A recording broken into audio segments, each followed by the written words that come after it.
The Content Center contains a lot of bolts, fasteners such as rivets, axles, and several other pre-made modeled components that are very useful.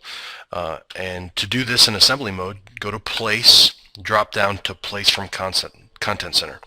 You can see all the different categories here. So let's start by placing a bolt, a common fastener. I'll place a hex head, and let's do a common just inch hex head inch bolt. And I don't want the heavy one. Let's just do a normal hex bolt inch like you'd find at the hardware store. Place where I'm going to put it. I'm going to put it through this hole in this little piece, and I'll make it a 1/4 diameter, half an inch, and a thread type, and OK.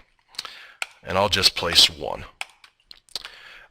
To assemble it, I'll choose the assembly feature here and place it just like this. So no need to model a part that already exists. Content Center oftentimes has it. So let's place a bolt on the back of this. So again, go to Content Center. This time I'll select the bolt category, or the nut category, excuse me. Hex head nut, and I'll look for a common inch bolt type. So hex nut inch, OK, and place it. And like before, I'll choose the same 1/4 inch thread description in UNC. I'll place it where I'm going to assemble it, and I only need one. So assemble, and I'll put it right there, and there it is. Quick way to add some fasteners that already exist.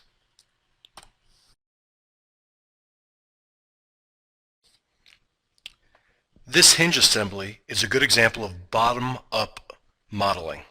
That is to say, each part was created individually, brought into an assembly, and then constrained into its position.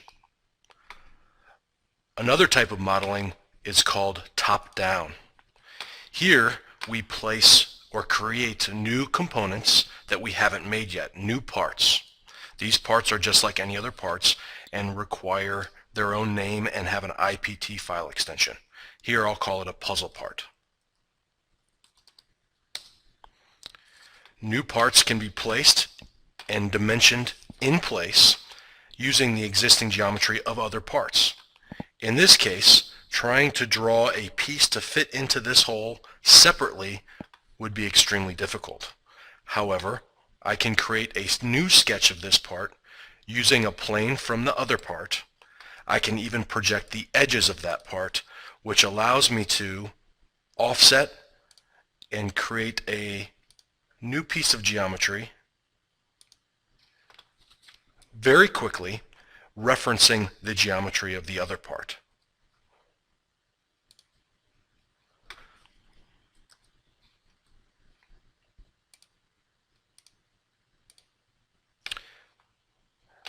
Clicking on Return in the ribbon will take me from part mode back to assembly mode. I can notice in the browser that this new puzzle part that I just created has an adaptive symbol next to it. This means that its geometry is dependent upon the base part and the pieces of its geometry that I used in its creation. To demonstrate this, I will enter the base part, and I'm going to alter the extrusion here.